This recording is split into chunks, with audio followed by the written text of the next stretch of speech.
Albert Einstein once said, everybody's a genius. But if you judge a fish by its ability to climb a tree, it will live its whole life believing that it is stupid.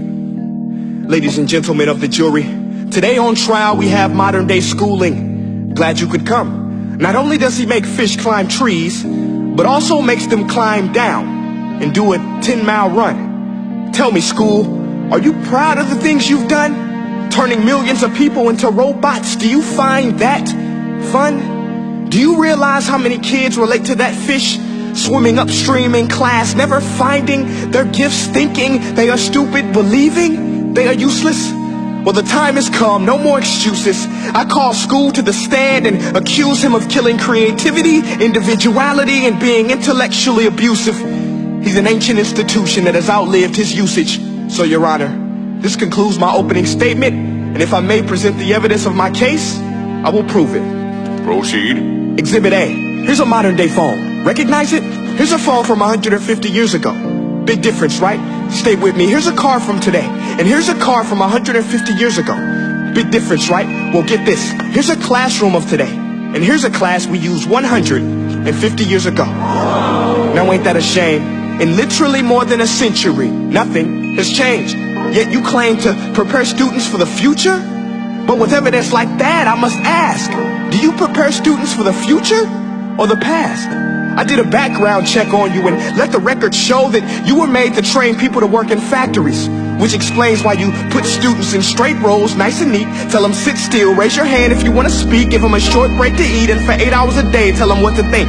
Oh, and make them compete to get an A. A letter which determines product quality, hence grade A of meat. I get it. Back then, times were different. We all have a past. I myself am no Gandhi. But today, we don't need to make robot zombies. The world has progressed. And now we need people who think creatively, innovatively, critically, independently, with the ability to connect. See, every scientist will tell you that no two brains are the same. And every parent with 2 or more children will confirm that claim. So please explain why you treat students like cookie cutter frames or snapback hats, giving them this one-size-fits-all crap. Watch your language. Sorry, Your Honor, but if a doctor prescribed the exact same medicine to all of his patients, the results will be tragic. So many people would get sick, yet when it comes to school, this is exactly what happens. This educational malpractice, where one teacher stands in front of 20 kids, each one having different strengths, different needs, different gifts, different dreams, and you teach the same thing the same way? That's horrific. Ladies and gentlemen, the defendant should not be acquitted. This may be one of the worst criminal offenses ever to be committed. And let's mention the way you treat your employees. Objection. Overruled. I want to hear this. It's a shame. I mean, teachers have the most important job on the planet, yet they're underpaid? No wonder so many students are short-changed. Let's be honest. Teachers should earn just as much as doctors, because a doctor can do heart surgery and save the life of a kid. But a great teacher can reach the heart of that kid and allow him to truly live. See, teachers are heroes that often get blamed, but they're not the problem. They work in a system without many options or rights. Curriculums are created by policymakers, most of which have never taught a day in their life. Just obsessed with standardized tests. They think bubbling in a multiple choice question will determine success. That's outlandish. In fact, these tests are too cruel to be used and should be abandoned, but don't take my word for it.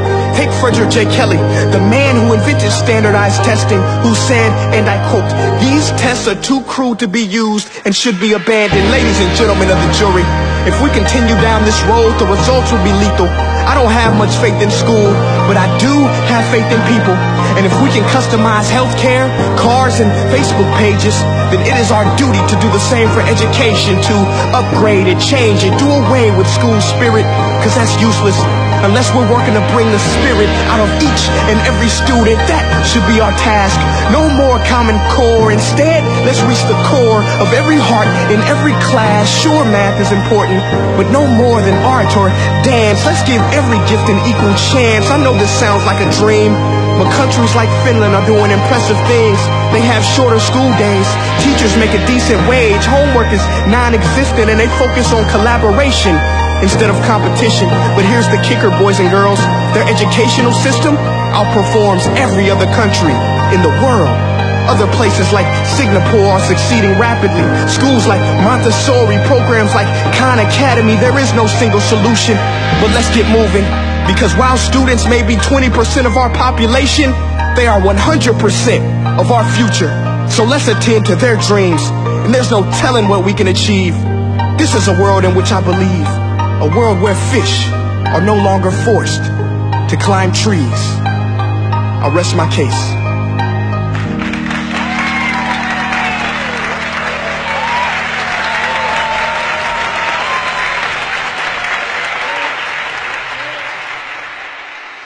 Hey guys, my name is Prince EA, and I want to say thank you so much for watching my video. But now, I want to know what you think. How can we together create a more efficient, effective, and just better future of learning? I want you to visit nestday.com/preorder the future and share your thoughts and ideas on the topic. Peace.